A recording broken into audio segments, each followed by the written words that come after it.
Hi everyone, welcome back to Daily Endeavours for Friday the 27th of June. So the Zeal of Zenithar event has begun in Craglon. So before I get into Endeavours, I will just go through this for people who are not familiar. The timestamps in the description will, you can use that to like skip through this if you don't want to watch it. I'll link all the start times to all the different Endeavours there. So Zeal of Zenithar, what exactly is it? Well, I will link in the description the post that explains the whole thing if you want to watch it. But the most important things are all the passive buffs that they apply during the event, which are, well, only one of them is really important. So Wayshrine travel costs are reduced pretty significantly. This one's nice. It means that you can sort of travel to Wayshrines constantly from anywhere, and it doesn't really cost all that much. It's like a few hundred gold usually at max, which for most people is usually pretty good.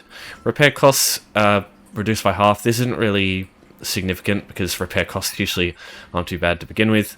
Now this is sort of the main course meal of this restaurant, right?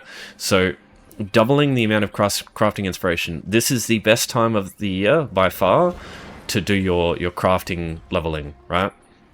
So buy a bunch of intricate stuff and just go on a deconstructing spree and just fucking level that shit up, because yeah, this is the best time. Like there's no better time than this. So, and then vendor prices reduced by 10%. This is for like the NPC vendors. This one is not very impactful because vending prices are fucking expensive by default. So reducing this just by a smidgen is really not going to be impactful at all. There's also for some event tickets. So I'm just going to show you now how to do probably the easiest way to get your event tickets, because this one's a bit weirder than some of the other ones. But there's some stuff. The Impresario's back. Who's the other guy who's with her? So this guy here, Phileas Dormia, this guy. So these people both sell some stuff. Some old stuff's coming back. So we've got the Passion Mist personality. We've got the dragon. We've got the scale skin. We've got the Daedric glowing skin as well. There's a couple of new things in the Impresario. We've got that like weird. Oh, great view. Hold on, I'll see if I can find a better spot. So we've got it's like that blue swirl, like weird pet entity thing, and then you've also got a dress. Yeah, I don't know if. And then we've also got some Indrix. So the Ice Breath and the Luminous Indrix are available. So these ones here. Also the young one. I quite like the Luminous one. It suits like Templars very well, I think. So yeah, this is all this stuff's in Craglon. If you want to get here and you haven't been to Craglon before, you can either use home tours, or right now there is a event exchange portal that will be located here. So you just go north from the Vocal Guard when you start with this Wayshrine. And then, yeah, just go through the portal. It'll bring you here. So, as far as starting doing the event and getting your first event tickets, you need to talk to Aminus Varo or Fazaria. Firstly, getting the baked apples recipe. So, Oddhilda right here, just next door to the cooking station, she sells a baked apples recipe right here. So, if you have been doing my endeavors in the past and you just like follow what I do, you will probably have this recipe anyway. But if you don't, you can buy it here for 250 gold. Now, it's a little bit of an initial investment, but everything else is basically provided to you. So what I would do is, if you don't have any gold at all, go to either the bank in Oridon and loot all the bags and the wardrobes, like steal from them when you're stealth. Same with this room here. Go in here and check the wardrobes in there. And you're looking for like green and white quality stuff that you can sell to fences for like 40 or 100 gold. You could get lucky and find a blue item that will sell for 250 gold, which could solve all your issues. Same thing with Daggerfall Castle up here. You just travel from the Waystone that you start with through here, just come up to the castle and go through all the wardrobes. Again, just make sure you're stealth, just to make sure you're not spotted. If you have a Nightblade with Cloak, makes it easier, because you can use Cloak and not get spotted entirely using this. So once you've got this recipe, use this cooking fire here. Now, if you need apples, there's 2 apple baskets here, right? So these will usually have apples in them. If they don't, my advice to you is leave the zone, come back, and check these apple baskets again. Quickest way to do that would say would be to use use Myra's Kiss public house. Like, get this house either on a Old-Mary Dominion character through the quest with what's the name, Feline Demery right outside here, If you do this on an ordinary character, you get Maris Kiss for free. If not, it's 3,000 gold to buy if you want to get it. And this is like the most useful house in the fucking game. So you travel here, go to this way shrine, or go back up to here where the portal is, and it'll take you straight here. You could also, if you need them, the apple baskets and the little tray here in this little pier here also have, there's some apples here you can use too. There are 2 ways. And then even then, Craglin has some apple trees you can steal apple baskets from down here too. There's a bunch of options there. So once you've got some apples, just come to the cooking fire right here. Oh yeah, right, that's the fucking add-on lags. Hold on. Right, so we go to our baked apples recipe and we just craft this.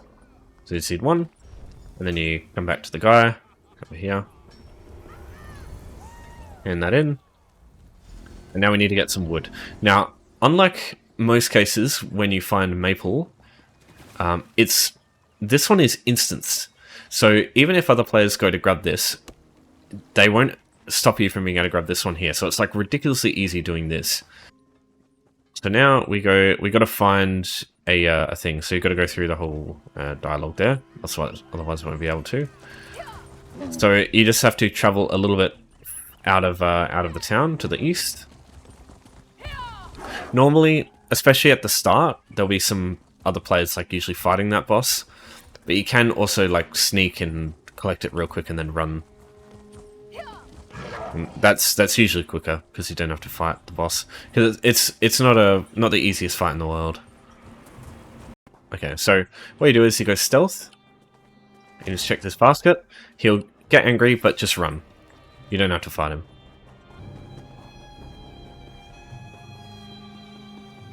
So you can see there he's following us in the background. If you're a Nightblade, you can also cloak to get away quicker. But yeah, once you're out of combat, just get back on your mount and go back to Old Mate. Just hand that in, go through the dialogue, and he'll start talking about some stuff. He'll put the apples on the ground, you gotta burn them, and then you talk to him, and that's it. So once that's done, now you unlock the ability to get Phasaria. So this is the one that gives you your tickets. So start this one off. Now there's a bunch of different ways you can do this. So firstly, you need to either pray or let her pray for you. It's usually just either way is fine, just whichever you want to choose. So there's 3 things here, right? So gain a level or earn a champion point. In this example, I could just do a Dolmen and get a champion point real quick, but if you're really high at champion points, it's kind of annoying, and in that case, you probably want to unearth an antiquity or a treasure chest. And then the other one's trade with guild traders. Now, it doesn't actually say here, but you need to spend like 10,000 gold on a guild trader, so this one's not very worth it. Because if you have to do that every single time, you're going to be going through a lot of gold. Because yeah, if I just go over here to the traders, so it's definitely the quickest. Yeah, trade with guild traders, right? I'll go over here, and then I'll just buy the cheapest item. Oh god, it's fucking heaps of expensive shit. There we go. I'll just buy this repair kit. And yeah, so that doesn't work. You have to spend quite a lot of gold. I don't recommend it. Instead, what you should do is either buy a treasure chest map from guild stores, or get one yourself, or unearth an antiquity if you have Greymoor. That's definitely the best option. In this case, I've just got this treasure map that I had earlier, so I'll just dig this up and claim it. Excuse me. Okay, I was really interrupted. Yeah, I'll claim it. So there you go. So that's one way. So because traveling to Wayshrines is much cheaper right now, I suggest you do that if it's like not hundreds of gold. If not, just go to the Wayshrine as always. Hand that one in, and here's your tickets. And you get a Sublime Parcel as well. And these can be handy, because sometimes from these you can get a treasure map. So sometimes the treasure maps are kind of inconvenient, because if you don't have any Wayshrines, it's a pain in the ass to get to them. But yeah, it's a way to do this a bunch of times, like without having to buy any extra stuff. So just sort of like is sustainable. And yeah, we got one of the new files as well. There's a couple of things that are good in here. A couple of alchemy items, a couple of couple of upgrade materials might be good too for whenever the upgrade endeavors come up too.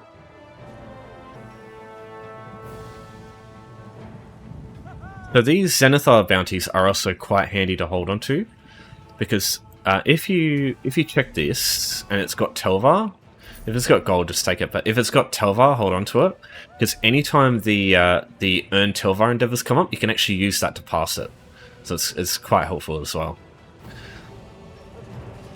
Other than that, yeah, if you want to learn Antiquities, because believe me, Antiquities is even easier than doing the treasure map one, because you don't even need to buy anything. You can just do it whenever you're ready. Go to places like Blackrock and do well. Obviously, you got to learn about Antiquities first. You got to go here and just complete that first quest. It's very easy. Just talk to someone, turn around, interact with an item, talk to them again, and you complete it. If you want a guide on actually doing Antiquities, there's some really good guides. I watched myself to learn it, and I'll link those in the description too if you want to learn it as well. It's a bit confusing to start with, and it's probably the most painful at the beginning. But once you get a couple of levels into it and get a couple of the initial passives, it becomes way easier and way more enjoyable. So, yeah. Okay, so getting into endeavors. This set's okay. There's a lot of DLC requirement here, though. So, Black Sacraments require you to have Dark Brotherhood. Healing with Scribe skills requires you to have Gold Road, and you need to... both of these, you need to do some quests in order to get access to them, so it is a little bit of a time investment too. Personally, I think anything here is fine except for award medals and Battlegrounds. I fucking hate this one. Because Battlegrounds can take a while to queue. Like, you join the queue and it can take a while. Like, it can take fucking 30 or minutes, even an hour. And then you actually have to do... You have to earn the award medals. And earning them is a fucking pain in the ass. So, what you can do... If you go to help, you type in medal. If you go into each of the game mode types, it'll explain how to get medals, and in most cases, either playing the objective or getting kills is going to be the ways that you get your medals. So, as you can see here, 10 assists is what you need to do in order to get 1,000 medals. Now, for the general public, you could do, like, 10 Battlegrounds in a row, and maybe, like, each one only get a few assists, because, like, you rock up fighting against, like, a really tough group of enemy players, so it's unreliable. And even if you do get it, it's going to be way slower than any of these other options, right? So if you absolutely have to, if you absolutely want 45 seals this week and you don't have any DLC, my advice is just fucking skip it. Just wait till tomorrow and do more. Or I'll link some things in the description if you do want to do this one, just to explain Battlegrounds in a bit, like, better than I can, because I don't really do these. I don't consider them to be worth doing this endeavor, just because they're so unreliable. But yeah, all this other stuff I'll explain, just because, one, I'm experienced with them, and two, they're way better, I think, way more reliable. So I'll start with Ghosts. So Ghosts are pretty good. There's a bunch of base game ways that are easy to reach, that have ghosts in them. I don't really like the actual ghost enemies. I like the Specters, like the ones you can find in places like this. So let's go through them. So probably one of the best to get to is Starved Plain, because this way shown here you start with by default, so everybody's got access to this, and there's tons of Specters here that you can kill. There's also, in Oridon, you've got Tanzilwell, which has a bunch of Specters too, and then up here in Esduin, you've also got a bunch of Specters here too. So these all count as ghosts. A couple of other good places. In Betnik, the area in Moricelli here, this has got ghosts in it too that you can kill. There's also, Forgotten Crypts, you've got a couple of ghosts all around the place too. Not that many though. Where is it? The village that got blown up. What is it? Is it Selphora? Yeah, I'm pretty sure it's this one here. This one I believe also had ghosts all over the place too. So Stealthora can work too. So you've got heaps of ghost options here. And just whichever one you want to choose just depends on the wayshons that you've got. But just, if in doubt, just go Starved Plain. There's lots of Specters here. While you're here, you might as well just be on the lookout for logs of wood. But I'll explain that in a minute. So these are the guys you're looking for. So initially they'll be hostile.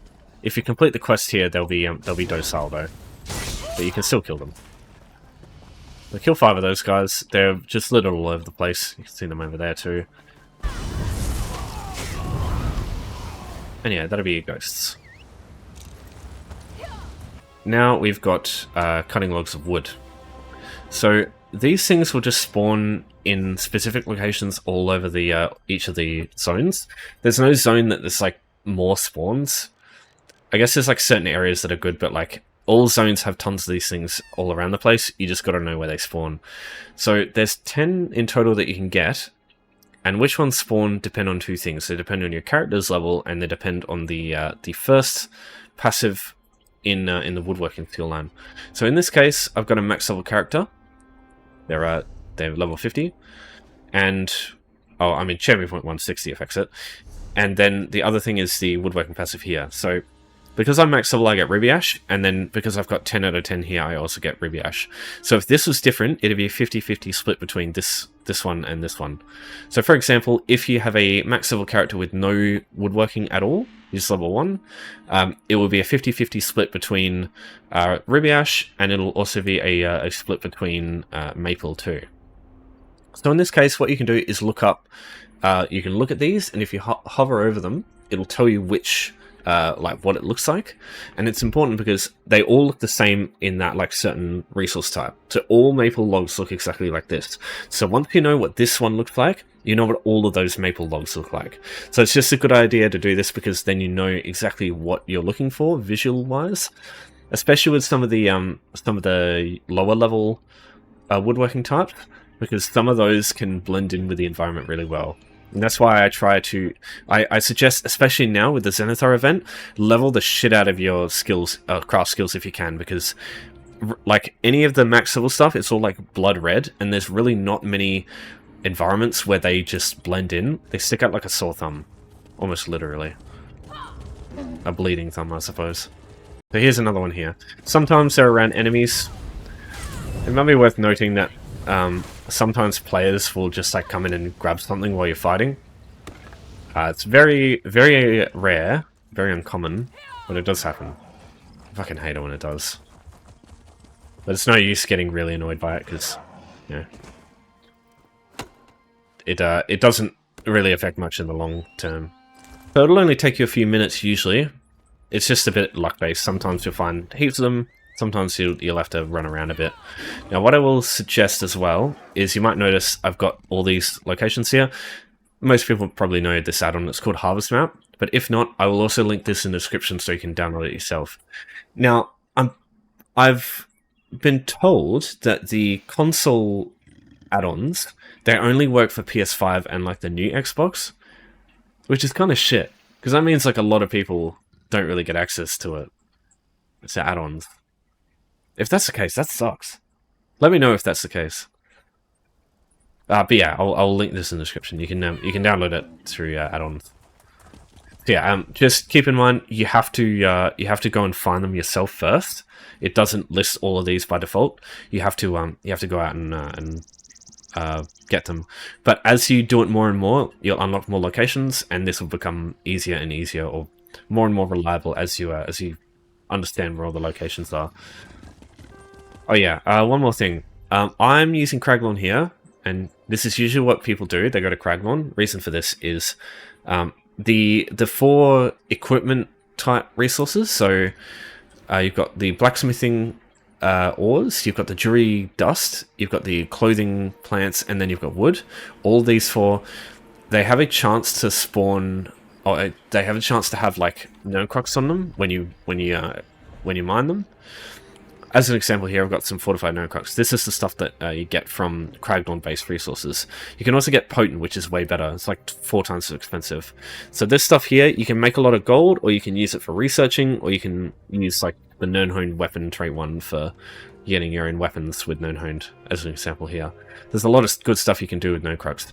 So if you can, use Craglorn for your farming, because you could either make some money, or you could get some research breakthroughs. But yeah, you don't have to. It's just more lucrative if you do. If it's just too busy, just pick one of these big zones here and just basically travel in a straight line and just look areas like around like you can look around trees, but sometimes they won't be anywhere near a tree. It's just like certain locations that they're in. Ooh, big jump. Okay, so now let me talk about healing with Scribed abilities. So one of the important parts about this endeavor is that a mount is actually missing health. So if you just try and heal yourself with a Scribed ability in like just as soon as you log in, basically, nothing will happen because you actually have to be. It has to heal missing health. So I think I got to just change medical soul real quick. All right, so you want to use a healing soul, basically. You can use other stuff, but this is the easiest one to get, and it's probably one of the most powerful. So healing, Sage's Remedy, and Vitality. These are the three that you want to use. Sage's Remedy, you could also use Druid's Resurgence instead. But yeah, either of these is what you want to do. Basically, just have healing and as like a default. Alright, so for what you need to do in order to get access to this, you need to complete Second Era of Scribing, which is the very first Scribing quest. You want to complete the Wing of the Indrik too, so just these two quests, because you'll get Sage's Remedy and Heal from Wing of the Indrik, which is what you use to do your actual healing. You do want to also do Wing of the Dragon though, because you get the Druid's Resurgence and the Vitality. You can get these from Mages Guild halls after you complete Wing of the Dragon. So do that, because Vitality gives you extra healing done, Druids gives you resources back. Druids isn't as important, but I especially like Vitality because it makes this quicker. So other than that, you also need something that takes away health. To get these, there's two things that I suggest, or three. So Nightblade with Siphoning attacks, or Siphoning strikes, is, I think, the best option here, because it uses up health to give you resources, and then your healing abilities, your healing soul in this case, and whichever ones you use to heal otherwise, they use resources to heal you, to give you health. So it's like it's sort of like Equilibrium and Healing from Skyrim, where you just use one to do the other, and vice versa. So put our healing soul on, and then we'll get our ability that takes away health. If you don't have a Nightblade with this, your other option is Blood Altar. So if you're level 10, what you can use is Blood Altar to remove your health. If you go here to Glenumbra with this Wayshrine that you start with, go to the tavern. Near where this Tribute Club icon is, there'll be a female orc, like a really big orc lady.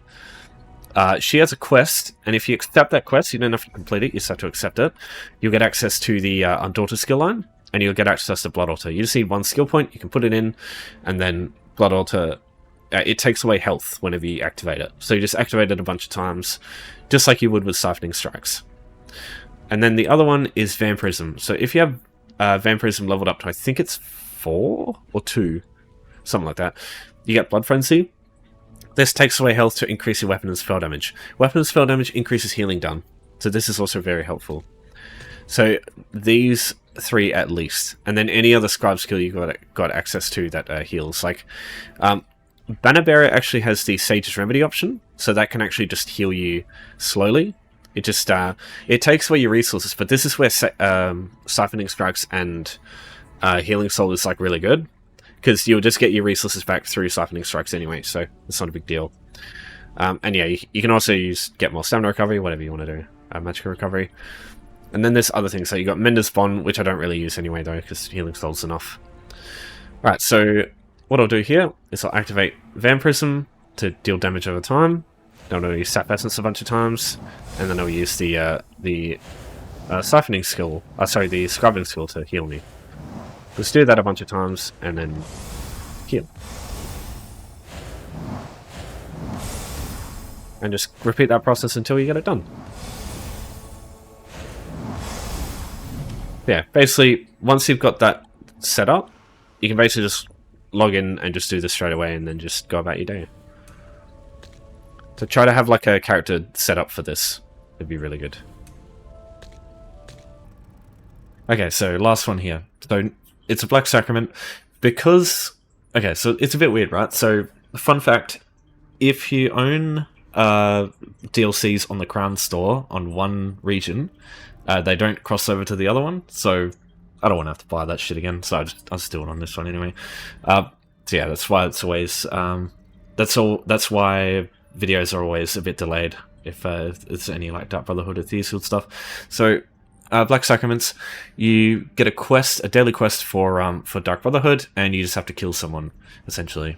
There's a bunch of other like extra secondary stuff you can do, but the thing you do in order to complete the actual endeavor is just to kill the main target. And you can completely fuck it up. You can be spotted by everybody and still get this one done in pretty quick fashion. So in order to get access to this, you need to come to this section here of the Dark Brotherhood Sanctuary. In order to access this, you first need to have completed up to a lesson in silence, the 5th main quest for Gold Coast. There's a little bit involved. It takes maybe an hour or two, and you'll probably get a bounty doing it, so just be aware of that. It is a little bit of an investment. But once you've done that, you can access this from any time. So, okay. So what you do is you come to Speaker Tyrannus here, you just start it off, and you just go through the dialogue. It'll tell you all the secondary objectives you have to do, but if you just want to do the endeavor, you don't have to read any of that shit, it doesn't matter. The main reason I would suggest you bother is for Dark Brotherhood XP to get to level 7. I'll explain why that's important later. But yeah, it is not super important.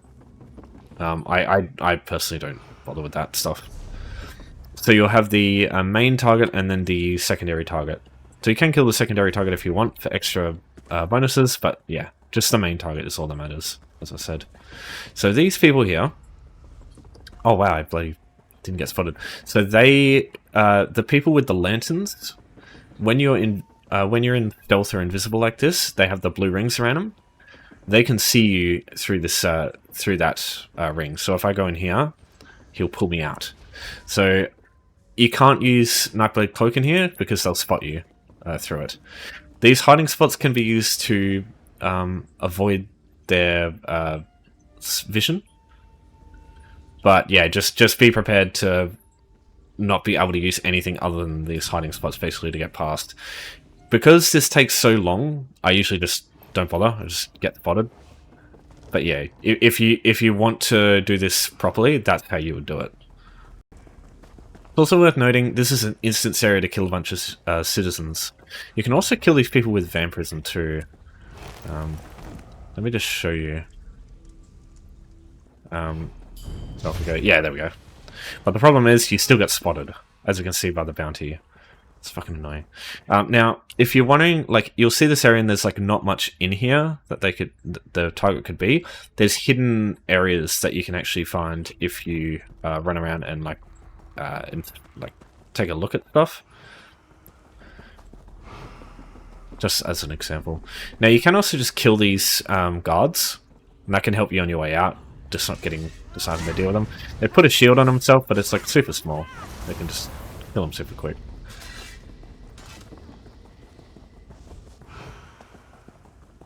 Yeah, you'll fail the objective if you get spotted. So yeah, if you want to get all the bonus objectives, you have to just not be spotted like that. So there's an area over here. I usually find that the target is in here. Let's have a look. Because yeah, there's actually a hidden area in here. Doesn't look like it. Yeah, here you go. So there's another hidden area in here. Oh, there's the so that icon there that you can see in the distance, that's the icon to indicate that that's the target.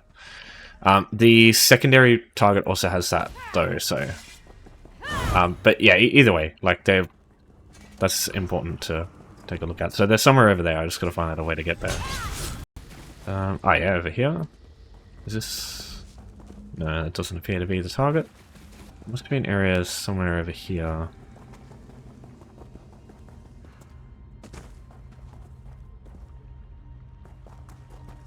I see them over there.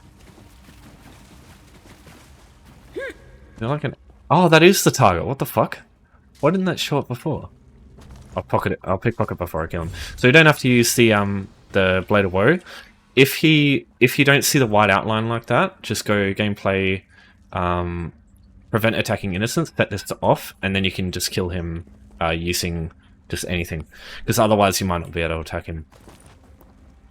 Alright, now that he's dead, we can continue on. The only thing is, if you have Vampirism or the Blade of Woe, you'll have the Blade of Woe because it's Dark Brotherhood. you can kill him without getting a bounty. If you just attack him outright, you'll get a huge fucking bounty from that.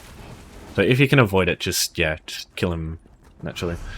Yeah, so now we can return. So even though we haven't done any of the extra optional steps, you don't have to do that shit. We've done the main objectives, so just leave. And yeah, I'll just run past this fucker, who cares. I'm pretty sure there's a hidden... Yeah, there's a hidden area over here you can use to get back to the entrance quicker. So if you fail to get here on time, there's like a boss through here that spawns. But they're literally just like a public dungeon enemy. No, I can't see them. But yeah, they're like... You can 1v on them pretty easy nowadays. They were probably quite strong when this came out, but this came out like almost 10 years ago, so... Well, not really 10 years ago, maybe 8 years ago. So it's like super outdated right now. But yeah, once you leave, you just go back to the quest giver, Speaker Tyrannus, and you just hand it in, and that's everything.